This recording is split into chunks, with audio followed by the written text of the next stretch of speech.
So you lost a loved one, somebody close to you, and you are currently going through grief right now. This is probably the hardest moments in your life, the worst thing that you've ever been through.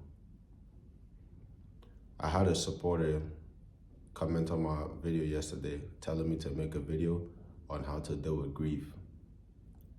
So here's my story on how I was able to deal with grief and how I am currently still dealing with grief.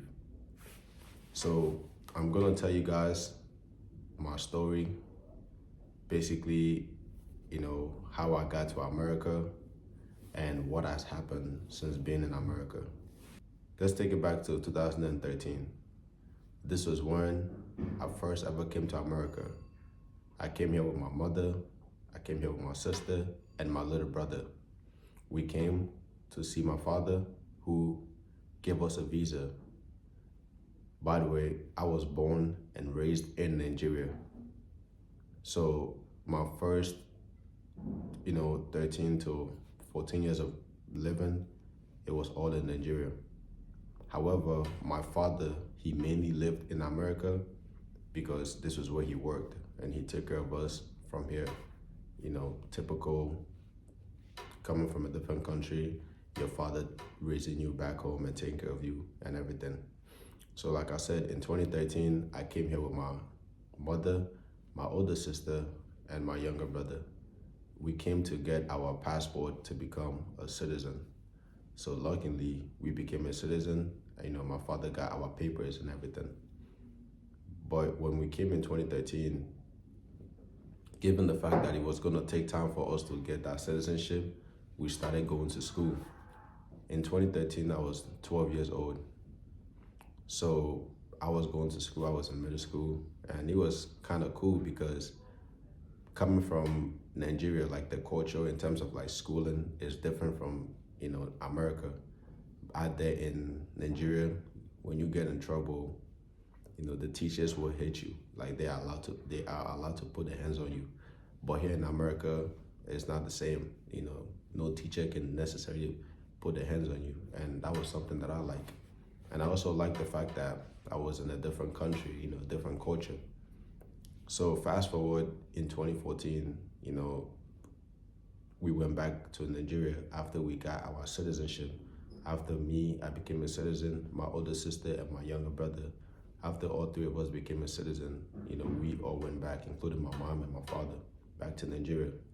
This was where we was originally born and was raised. So we was living there again. However, in 2015, I lived basically in Nigeria in 2015. So later down 2015, I started, like my father was thinking about coming back to America because when we went back in 2014, he came with us. So he was thinking about coming back to America, but this time with my older sister, who was 18 at the time. And at that time, I was, in 2015, I was 14. So yeah, he was thinking about coming back to America with my older sister. That way she can continue her education over here, become whatever she wanted to become. You get what I'm saying? So at the time, I was interested in going to America too, because when I came in 2013, I liked it. And then I told my father if he could bring me back. So after he thought about it, he eventually agreed, and he agreed to bring me back along with my older sister. So fast forward in 2016, this is where it all began. We came back here in 2016. This time it was just me, my older sister, and my father. However, things wasn't as sweet and easy as it was when we first came in 2013. This time in 2016, my father was not feeling well. He was sick, and to be honest, he was already, kind of sick back when we were still in Nigeria, but it wasn't as heavy as when we came back in 2016. So, mind you, we landed on January 1st of 2016. So from January, things was rough, trying to settle down. with a father that is, at the time he was sick, but not super sick, but he was still sick. So he wasn't as strong as he was back then. And like I said, at the time in 2016, I was just 15 years of age, right? I was 15 years of age in 2016, and things, I was young. I didn't know much in America, and including my sister. However, we started thugging it out. We stayed at a hotel when we first came, and then from there, we finally got an apartment or like a place to stay. And then, it was me, my sister, and my father. So, we was living and things like that. However, at this time, I wasn't in school just yet because, my father was sick. He was trying to figure himself out before he can put me back in school. And then, including my older sister, she wasn't in school just yet either because, again, my father was sick, trying to figure stuff out. But then it turned out to where, 3 months after we came, it was kind of still the same thing, sick, trying to figure things out, and, we surviving and all types of things going on. So the rest of my family, like my mom, my older siblings, nieces, aunties, uncles, everybody else, they all lived in Nigeria. So it was just us at the time. And like I said, things wasn't smooth. It wasn't easy, not at all. However, in that 2016, fast forward to 3 months later, this was in March, my father became very sick to where it's like, things got even worse. So there was this day, I still remember vividly, he went into the bathroom to use the bathroom and stuff like that. And then I think he fell. Well, not I think, he actually did fall. And then he couldn't really like get up and stuff. So at the time, I knew about calling 911 for emergency. So that was exactly what I did. I picked up the phone, I called 911 for emergency, and then they came. And then when they came, they took him to the hospital. So when they took him to the hospital, at this time, it was just me and my sister left. My sister at the time, she was 18 and I was 15. She was 19 and I was 15, turning 16 actually, because this was in 2016. My birthday is in March, so basically like next month is my birthday. However, I was 15 when all this was happening. So yeah, my father, the cops came and they took him to the hospital, and then from there, we also went to the hospital to know what hospital he went to and everything. So at this time, I'm thinking, he's gonna go to the hospital, they're gonna take care of him, they're gonna treat him well, this and that, and soon enough he'll be back. So for right now, me and my sister is gonna hold it down, so which we were doing. My sister and I would be like holding it down, staying at the house together. She would cook and we would eat, things like that. Like I said, things wasn't easy, but we was thugging it out. So I remember now, there was this day, it was me and my sister, we went to visit my father while he was still in the hospital, right? And then his doctor told me, given the fact that you are a minor and your sister is, just 18, who she's not financially capable of taking care of you, who is responsible in taking care of you as of right now? I said, well, it's just me and my sister right now until my father gets out of the hospital because we don't have no other family member out here. They said, where's your mother? I said, my mom is in Nigeria. And you probably wonder, why wasn't my mom with us? Things like that. My mom is somebody who was born and raised in Nigeria her whole life. And she wasn't very educated, but at the same time, when she first came to America, she didn't like it, quite honestly. And, the weather, the culture, she wasn't used to that. Given the fact that her whole life she was raised in Nigeria, and education-wise, she didn't really have it. So she couldn't really live out here in a sense. My father was the one who basically lived here his whole life. So he was used to America, the culture and everything. My mom, on the other hand, not intelligent, educationally, none of that stuff. So yeah, she wasn't here with us. So it was just us, and my father. However, like I was saying, the doctor asks, who's taking care of you right now? Where's your mother? I'm like, my mom is in Nigeria. The rest of my family is in Nigeria. It's just me and my sister until my father gets out. So at the time, I didn't know the doctor already know, the type of sickness my father have is going to take a while. So she was insinuating that I go into foster care. Mind you, I had no idea what foster care was. She was like, foster care is basically me having to live with a different family in the meantime while my father is here, given the fact that I'm a minor, or I was a minor at the time. So they need somebody a guardian who can take care of me. So after they explained what a foster care is, which is basically going to a different home, I told them no, I didn't want to do that. I didn't want to leave my sister because it's just us. Like, I don't want to be separated from my sister. And the kids got bigger than what I could imagine. That was something that they kept talking about. And then I remember when I went to visit her, my father again, I think they had called the ACS on me, or like on us. The ACS was basically saying, yeah, like, I have to go into a foster home because right now my father is not getting any better, and we need a guardian for you. You're too young, you're a minor, all types of things, right? And then I'm like, if I go into foster care, what about my sister? There was like, my sister is, of age, 19, so they can't necessarily do much for her. You get what I'm saying? Except, yeah, they can't necessarily do much for her in a sense, but for me, I'm a minor, I have to go into foster care. So before I agreed to even do that, we had to figure out where my sister would go. So fortunately for us at the time, I had an uncle who was living in Europe, who was in contact with us, and he was able to reach out to an uncle that I had in California, who agreed to like basically take my sister while this whole thing was going on. And that was what happened. So we came to a point where I went into foster care, and then my sister moved to California. So it was just me, my father in New York, and my sister went to California. So now I got into a foster home. So my father was put into a nursing home. So that means like, his sickness gotten even worse to where being in the hospital alone couldn't solve it. He needed to be in a nursing home, which he did. Now you may ask, being that he was in a nursing home, does that mean he's kind of old?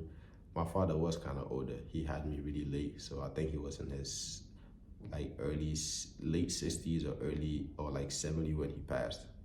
Mind you, I'm 25 now, so he really did have me late. But anyway, that's besides the point. So yeah, that was what happened. He went into a nursing home. I went into foster care. Luckily for me, I got into a home where my foster mom treated me just like I own. I have nothing but good things to say about my foster mom for real, which is not my mom, right? I call her mom and stuff like that. So in that aspect, it did work out good, given the fact that I was already going through a lot as a kid, who came to America, and the dream that I had at the time, which was going to school and then going back home every summer to visit my mom and all type of thing, that got crushed. So it was kind of tough at the time, but like I said, luckily I got into a home where, my foster mom was good to me. She took me in like her own child, and my whole time of basically being in foster home, I never had to switch homes because we built a mother and son relationship. But yeah, let's continue. So in 2016 of March, that was when I went into foster home, and then my father was in nursing home, and my sister went to California. So basically all three of us separated, all because my father got really, really sick. Fast forward in 2016, I was living with my foster mom and her family. And mind you, this was my first time ever living with a family that wasn't mine. You know what I'm saying? I grew up with my mom, I was always on her side and stuff, and my own family. So it was scary at first. It was like, damn, like how did I end up like this? You get what I'm saying? My father is sick. My sister is in California, and she got to live with a different home. Like, it's just, and then I got no other family member out here. Like, what is going on? But I guess, things just happen, she just got to deal with it. But anyway, my foster mom, she put me into school. Like, she took me and put me into school. So in 2016, I was in middle school. In 2016, I was in high school. I got put into ninth grade. So I'm going to school, I'm meeting new people, and culture-wise was still very different. I did not easily fit in with these kids in high school. However, I still made friends, And fast forward, like some of those friends are still my friends to today, 10 years later. So, which is a good thing. So, yeah, in 2016, like I said, my foster mom put me into school and all that type of things. So, fast forward the next year, which is in 2017. But after my father was put into nursing home, I was going to visit him, right? My foster mom would take me to visit him and, see him, see how he's doing. And at the time, he was starting to lose his senses and stuff. Like, he would remember me, but not quite as much. Like, it was just me visiting him. My mom couldn't come, no money for her to come for real. Yeah, this was hard. She, even if she wanted to visit, she didn't have the money to come, nothing. But like I said, I was still here, so I was visiting my father in nursing home and everything. So what happened was in 2017, this is when my father passed away. So yeah, in 2017, my father passed away. And at this time, I was 16 years old when this happened. I mean, it was tough because that was the first time I ever felt like a loss. You got what I'm saying? Like, cause like, I've known people and I've seen like, funerals and, people losing like loved ones and stuff like that. Of course I have sympathy, I feel bad for them, but it never happened to me. So like when it happened, like when I lost my father, I'm like, damn. So like, I think I was sleeping and then my foster mom, woke me up and was telling me like, oh, she got a call that, my father passed away in the nursing home. And before he passed away, like I went to see him like 2 days before he passed away. So, I mean, when I saw him, the condition I saw him at, like I literally like was tearing up because I'm like, damn, I think it might be over. You know what I'm saying? And 2 days later, I was right. It was over. He passed away and yeah. So like I said, that was very heartbreaking. You got what I'm saying? Yeah, that was heartbreaking. And then, we had to like deal with that and stuff like that. And it took time for us to finally finish dealing with it because he had like the type of family he had, like, siblings. I'm talking about like my uncles and, people like that, like, which is my father's family. They wasn't very like good people. You know what I'm saying? And to today, like I still say, like they're not good people at all, at least towards me or towards us. So for somebody who did a lot for them while he was alive, for him to pass away and it took them that long to like figure out how he could get buried, whether he would be buried back home or be buried in America, like it was crazy, trying to figure that out. But anyway, after some time, he was finally buried. He was put to rest and he was buried here in America. Okay, fine, I went to the funeral and who was my foster mom and somebody else that know my father, supposedly like an uncle. And yeah, that was just that. But they had his big funeral back home in Nigeria, at his house where, he built and stuff. So my mom, the rest of my older siblings, and, the community, whatever the case may be, they had the bigger funeral back home.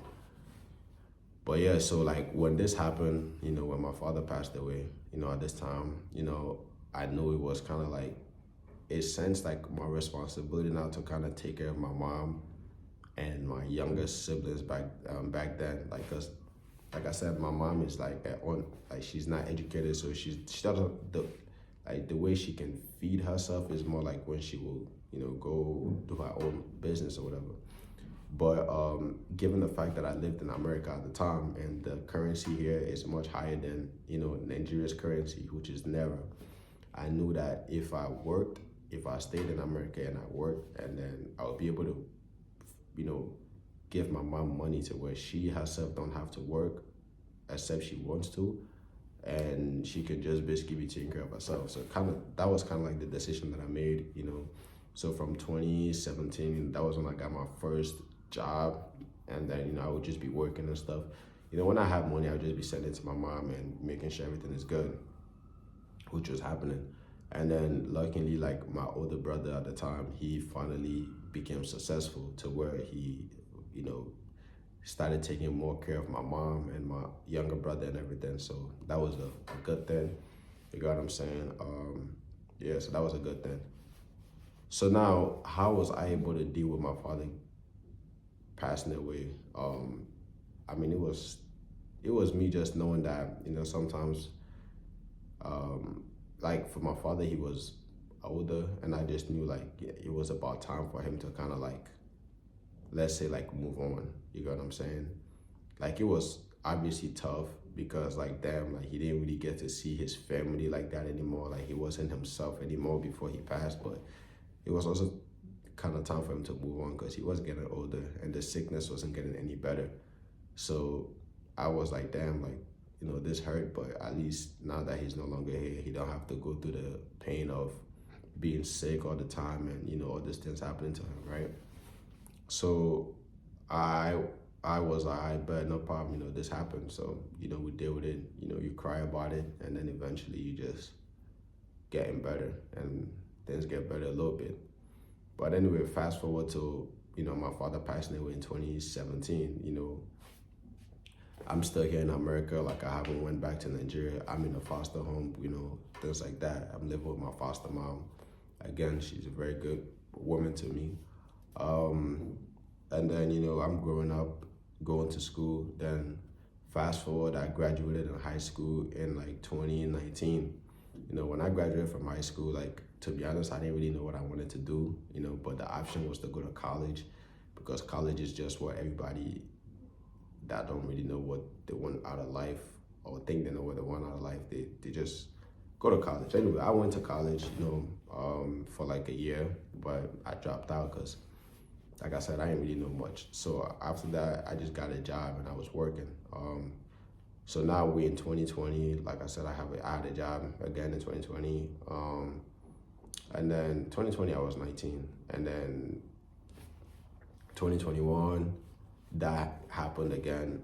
And, you know, like I said, I'm in communication with my family all the time. I'm talking to my mom. I'm on the phone with my mom. I'm talking to my sister, my brother, things like that. So we was always in communication, like, though we wasn't seeing each other because they lived in a different country than I did. But like I said, I was always in communication with them. Fast forward in 2022, that was when I, you know, aged out of foster care. When I mean aged out, like I moved out on my own. You know, I was able to get this place that I have today, which is, I'm grateful for. You know, so now it's like, it's more so like, okay, time to start kind of like thinking more, like getting like my life together so I could like finally go back home and, you know, more so like go visit my mom and, you know, get to see her again after all these years of not seeing her and, you know, things going, you know, completely different from what we imagined. You know what I'm saying? Getting to go back to Nigeria and stuff like that. So in 2022, like I said, this is when I moved out. And then in 2023, you know, was when I found, like, middle of 2023, you know, which is the following year after I had moved out, my mom started getting sick, you know, but I didn't know how serious the sickness was, but she was sick. And fast forward, my mom too passed away. You got what I'm saying? So my mom death was definitely very painful to me. I feel like compared to my father death, like I still love my father, but like my mom was somebody that I was by her side, like from birth till I left, till like I was 14. You know, I always saw my mom. She was more like a best friend to me. You know what I'm saying? So when she passed away, it's more like, you know, a part of me also like went with her, but it was tough. You get what I'm saying? Like it was really, really tough for me. Like that was the first time I have cried for like 2 weeks straight, you know, after she passed away, because like I said, my mom was somebody that I spoke to every day. And then given the fact that I wasn't able to like just having that realization of knowing that I would never get to see her again physically was very painful. And prior to that, I didn't see her for like all these years because I left when I was 14 years of age and she passed away when I was, 22. So you do the math, you know what I'm saying? Bro, that was like probably like, you know, 6, 7 years I didn't get to see her, you know, or 8 years I didn't get to see her. And she passed away, and now it's like I will never get to see her again physically. So as you can already tell, that was very painful for me. But one thing that I've realized that truly helped me deal with the grief was the fact that prior to my mom passing away. In 2021, this is when I started more like my self-improvement journey. I was into going to the gym. Which I'm still in. I'm into like, self-improvement in terms of like mindfulness, like meditation, even journaling, exercise, eating healthy, reading books, things like this, just to build myself, build my mind, and build myself to becoming the man that I've wanted to be. So I feel like that right there, given the fact that I was already doing that, that was what helped me deal with my mom passing away better, the grief better. So basically, after my mom passed away, I was like, I ain't gonna lie, when she first passed away, I just, like I said, a part of me passed away with her, and it kind of felt like I just gave up on life in a sense. When I mean give up on life, because, my whole thing was I'm going to get successful and I'm going to be able to treat my mom so well that, she would never ever have to lift a finger ever again. Like, she would live a life that she never imagined was possible. Like I wanted to just work and become so successful that I can show my mom, I could be like, yeah, like I made the right decision by staying back in America, and we made the right, whatever, like everything that we've went through, like coming here, like all the hardship, whatever the case may be. Like I just wanted to let her know, like at the end it was worth it. You get what I'm saying? Like this is what I've been able to accomplish for myself. I just wasn't able to do it soon enough before she passed away. So like I said, when she passed away, it felt like I just kind of like lost in life in a sense. Like, damn, like when I become all these things that I want to be, like who is there to look, like who is there for me to show for? You know what I'm saying? The person, the woman that I had in my life, which is my mom, that I'd be like, oh, like she's the person that I'm going to show this to when I finally become successful. She's no longer here, so like what is the purpose of life anymore? Not only did my father pass away, but now it's my mom. So it's like I became an orphan by the age of 22. And not to say like I have a younger brother who's gonna be 19 now. He became an orphan at like what, 16, 17. So it's like just thinking about all of that. But then in the midst of me thinking about all of that, I also needed to be strong. I also needed to be strong for my siblings. My older sister who was 4 years older than me, and my younger brother who I'm like 6 years older than. I needed to be strong for them. Mind you, I also have about, 3, older siblings, but they're in their 30s, so they can more so like handle themselves. But my older sister and my younger brother, I needed to be strong for them. So the day my mother passed away, the following day, I still went to work and I still went to the gym. And I was on the phone with my sister, and she was saying, how am I able to do that? And I was pretending to be okay, but in all reality, I wasn't okay. I was trying to be strong so I can give her the courage to be strong on her own, because at this time she was by herself too in California, dealing with this. You get what I'm saying? So yeah, it wasn't easy. Like I feel like death is like, or like, losing a loved one is probably one of the worst things in life. It's probably like the worst thing you can ever imagine, because you literally never get to see them again. The only thing you can think about is the memories you have with them. And that memories is gonna come, and it's like, damn. But here is how I was able to deal with my grief, right? I basically realized that in life, the things we'd have no control over, we gotta let it go and just let it be, and focus on what we do have control over. My father passing away and my mother passing away, I had no control over that. So no matter how much I cry, no matter how much I'm sad, no matter all the things that, I can try, there's nothing that can bring them back. You get what I'm saying? So therefore, I must focus on what I have control over, which is building myself and focusing on my own healing. Focusing on things that can improve me as a man. That way, even on the other side where my mom and my father is at, they are happy for me. You get what I'm saying? So I started saying to myself, like, damn, things happen for a reason. Things literally happen for a reason.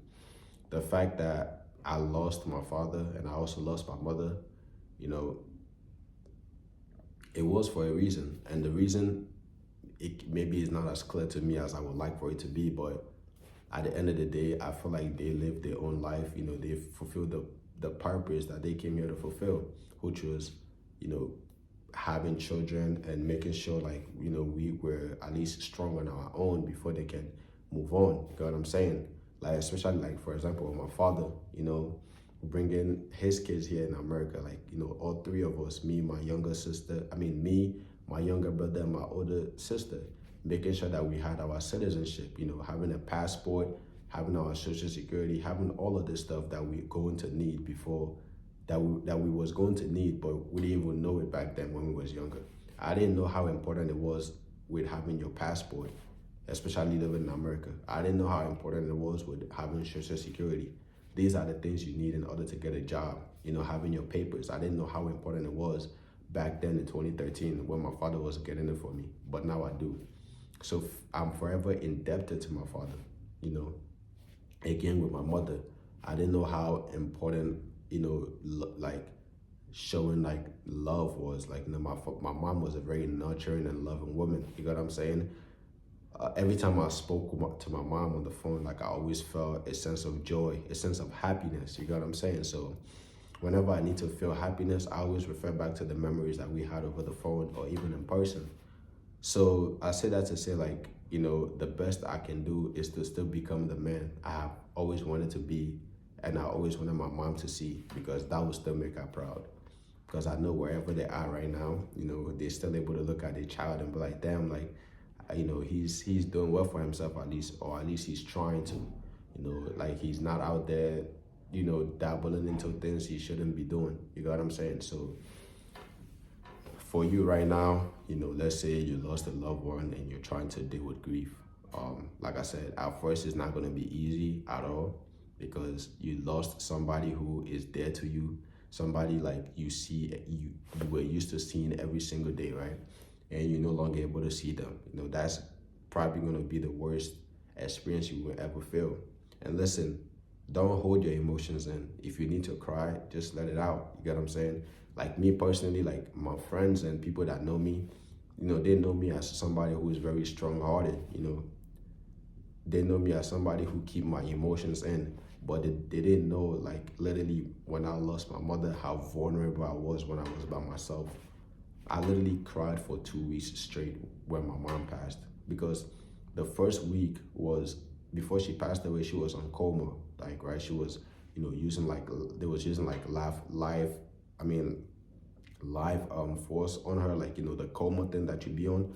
That was what she was on the week before she passed away, and the following week she passed away. So I was already crying when she was in coma, and after she passed away, I was crying still.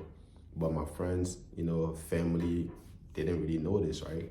Because I kept it to myself. I was vulnerable to myself. So if you are, let's say, like a man, like I know we are looked at as, you know, be strong, you know, which is definitely important. Like, you have to be strong. You have to be strong for yourself and the people that look up to you, and, like, you know, whatever the case may be. But still, losing a loved one, that can cause you to be very emotional. So if you need to let those emotions go by crying, definitely do so, because I did it. You get what I'm saying? So the way I can say you can deal with grief, you know, is by knowing that, you know, they are in a better place. You get what I'm saying? Like, to be honest, like when my mom passed away and stuff like that, like I even started researching like afterlife and things like that, right? You know, what happens when people die. And I don't know whether this is true or not, but from some of the research that I've seen is that those people are living better than we are on earth. You know, their soul is finally free. They are finally happy. They are no longer in pain. They are no longer in whatever they was dealing with back here on earth, whatever the bullshit, like the sickness, none of that shit, right? They are finally free. You know, their soul is free, and they're still able to see us. They're still able to see, like, you know, things like that. You know, they may come visit you in your dream, you know. To be honest, me personally, my parents, I see them in my dreams all the time, you know. Though it's not reality anymore, but they still come to my dream, literally. So I would say for you who's dealing with grief right now, like, just know, like, it will get better. You know, everything happens for a reason. You know, don't, you know, don't like, let's say for example, like for example, somebody like me who did not see my mom before she passed away, like all these years. Don't be so hard on yourself. Like, damn, I wish I went back home, because sometimes you're just not able to go back home because you don't have the financial means to go back home, or just things just ain't in the right, things, to go, or things ain't in the right place for you to go back home. You get what I'm saying? That was what happened to me. I just couldn't go back home even if I wanted to at the time. I was in a foster home, and also like I didn't have the funds for it. You get what I'm saying? Like, things just couldn't happen. However, like I said, you have to be strong for yourself at the end of the day. You have to realize that things happen for a reason. You get what I'm saying? Your parents, or I don't know who it is that passed away or what you're dealing with, but whoever it is, that loved one that passed away, they wouldn't want you out here being sad every day. If anything, they would want you to become the best version of yourself. They would want you to become, this person that you've told them you can be. Like, they want to see that from you. You get what I'm saying? Like me personally, like I said earlier, like when my mom first passed away, like I didn't know what I wanted to do with life. I felt like it's all over. I gave up on life because I was so emotionally hurt by losing a best friend, somebody I spoke to every day, somebody that when I get on the phone or when I was around, I felt joy and genuine happiness from. Given the fact that I wasn't able to see her no more, I was type lost. But I've came to the realization that, like I said, everything happens for a reason. In life, there's just things that we don't have control over. God's know the best. So what I can do is to become the best version of myself, is to become the person that I've told my mom I could become. That way, wherever they are right now, they are genuinely happy. Their souls is happy. You got what I'm saying? Because at the end of the day, you don't want to be sad and then their soul is out there still sad. You got what I'm saying? So for you right now, like I said, focus on healing. Just adapt the mindset that literally everything happened for a reason, and it could be for the better reason. There's just in life things you just cannot control. Like, you focus on what you have control over. I literally feel like the best thing you can do in order to deal with grief is to become the best version of yourself. And that maybe for you, the best version of yourself could be, getting in shape. You got what I'm saying? Getting in shape physically, making more money, having more gratitude, whatever the case may be for you, right? In my case, me becoming the best version of myself and making my family proud, or my mom and my father proud, is literally me becoming a man, a leader, who can take care of myself, who can support my family, who can raise children and things like that, who can raise a household. You get what I'm saying? Becoming wealthy for me and my family and my siblings. You get what I'm saying? Becoming the best version of myself physically and becoming intelligent, becoming wise. You get what I'm saying? That's what I feel like is the best version of myself, and that's what I feel like my parents would like, especially with my father. So again, like I said, grief is not easy to deal with at all, but it's definitely, like you do get better with it, you do get stronger with it. I ain't gonna lie, I feel like I wouldn't say like downside to it, because it's not a downside. It's just more so like, since you already been through it, like you just know anybody else can more than likely overcome it too. So after losing people that is dear to you, your loved ones and stuff like that, a part of you just become like, like for example, like you don't want to have as much emotions anymore. You feel me? Like me personally, like of course I still care for like people in my life, my friends, my siblings. Of course I still care for them, but my emotions is like, let's say for example, if somebody like were to pass away, I just be like, these are the things that happen. It's a cycle of life. You get what I'm saying? So it's like I don't get that too emotionally involved with it anymore. You get what I'm saying? So but yeah, there's my story of how I lost my father and then lost my mom, and basically dealt with grief. You get what I'm saying? I also know that everybody else have a different way of dealing with grief. I just hope that whatever way you try to do it is not something that become dangerous for you, you know, because sometimes there's people out there who will basically, like, some people couldn't take their own life because it's so hard, the emotions are hard, you know. So I just hope that don't be for, you know, you, and to the ones who have done that, like, may their soul also rest in peace, you got what I'm saying? Yeah, so again, that's how I dealt with my own grief of losing my father and my mother, and that's my story, you know. So the message I can leave you with is that, again, everything happened for a reason, you got what I'm saying? The best thing you can do is to become the best version of yourself, you know, whether that be through prayer, meditation, exercise, you know, making money, whatever the case may be, right? Become the best version of yourself. Become somebody that your parents or your loved one or whoever you lost will be proud of, you got what I'm saying? And then you yourself internally, you will start becoming happier as a person. And then your parents or whoever you lost, whoever your loved one is, will also be proud of you, okay? Thank you for watching. This is Kester Unfiltered. I hope this helped, and let me know if you would like for me to discuss about any other thing. Thank you.